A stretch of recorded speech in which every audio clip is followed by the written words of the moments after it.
నేరాలు చేసి వచ్చే ఖైదీల్లో మార్పు తీసుకురావడమే జైళ్ల ప్రధాన లక్ష్యం. కానీ మత్తు పదార్థాలకు బానిసలైన కొంతమంది ఖైదీలు జైళ్లలో తీవ్ర సమస్యలకు కారణమవుతున్నారు.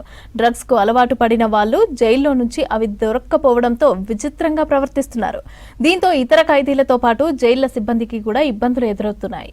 ఈ సమస్యకు పరిష్కారంగా జైళ్లలో డి అడిక్షన్ సెంటర్లు ఏర్పాటుకు ప్రయత్నిస్తోంది రాష్ట్ర ప్రభుత్వం. డ్రగ్స్ కు బానిసలై వస్తున్న ఖైదీలతో జైలు అధికారులకు కొత్త సమస్యలు ఎదురవుతున్నాయి. జైళ్లలో మత్తు పదార్థాలు దొరక్కపోవడంతో వీటికి అలవాటు పడ్డవారు భయంకరంగా ప్రవర్తిస్తున్నారు. కొన్నిసార్లు తోటి ఖైదీలు జైలు అధికారులపై దాడులు చేస్తున్నారు. ఇలాంటి ఇబ్బందుల్ని తొలగించడానికి జైళ్లలోనే డి అడిక్షన్ సెంటర్స్ అందుబాటులోకి తీసుకొచ్చారు అధికారులు. రాష్ట్రంలో ముందుగా చెంచల్గూడ కేంద్ర కారాగారంలో డి అడిక్షన్ సెంటర్ ఏర్పాటు చేశారు. రాష్ట్రంలోని మిగిలిన కేంద్ర కారాగారాల్లోనూ వీటిని అందుబాటులోకి తీసుకురావడానికి ప్రయత్నిస్తున్నారు. దీంతో ఖైదీలతో పాటు జైళ్ల శాఖ అధికారులకు ఇబ్బందులు దూరం కానున్నాయి. ప్రస్తుతం రాష్ట్రంలో హైదరాబాద్, చెంచల్గూడ, చెర్లపల్లి, సంగారెడ్డి, నిజామాబాద్ కేంద్ర కారాగారాలు, ఆదిలాబాద్, నల్గొండ, కరీంనగర్, మెదక్, మహబూబ్ నగర్, ఖమ్మం జిల్లా కారాగారాలు, 20 సబ్ జైళ్లు ఉన్నాయి. వీటిలో 6,800 మంది ఖైదీలున్నారు. ఇందులో సగం మంది చెర్లపల్లి, చెంచల్గూడ కేంద్ర కారాగారాల్లోనే ఉన్నారు. ఇక్కడికి వస్తున్న ఖైదీల్లో మద్యం, వైట్నర్, మాదక ద్రవ్యాలు లాంటి వ్యసనాలు ఉంటున్నాయి. వీరితో జైలు అధికారులకు సమస్యలు వస్తున్నాయి. డ్రగ్స్ కు బానిసలైన వారికి జైళ్లలో ఉండే డాక్టర్లు ప్రాథమికంగా చికిత్స అందించే ప్రయత్నం చేస్తారు.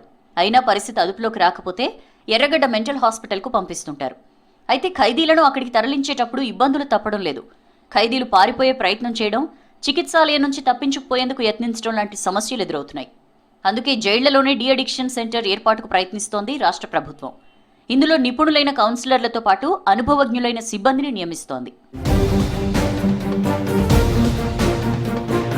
డి అడిక్షన్ ప్రక్రియలో భాగంగా ఖైదీలకు వ్యక్తిత్వ వికాసం, మోటివేషనల్ క్లాసెస్ నిర్వహిస్తారు.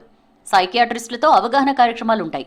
సాంస్కృతిక కార్యక్రమాలు, ఇతర వ్యాపకాల వైపు వారి దృష్టి మళ్లిస్తారు. ఆన్లైన్, ఆఫ్లైన్లో వ్యక్తిగత counselling, group counselling, family counselling ఇస్తారు.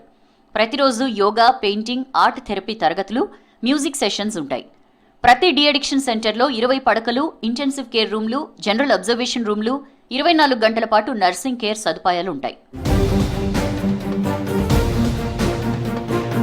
మత్తు పదార్థాల విషయంలో రాష్ట్ర ప్రభుత్వం కఠినంగా వ్యవహరిస్తోంది. దీనిపై స్పెషల్ డ్రైవ్లు పెరగడంతో జైళ్లకు వస్తున్న ఖైదీల్లోనూ డ్రగ్స్ కు బానిసలైన వారి సంఖ్య ఎక్కువగా ఉంటుంది. డ్రగ్స్ కు అలవాటు పడి నేరాలు చేసి జైళ్లకు వచ్చే వారిని మార్చేందుకు వారికి డ్రగ్స్ నుంచి విముక్తి కల్పించడమే లక్ష్యం అంటున్నారు జైళ్ల శాఖ అధికారులు.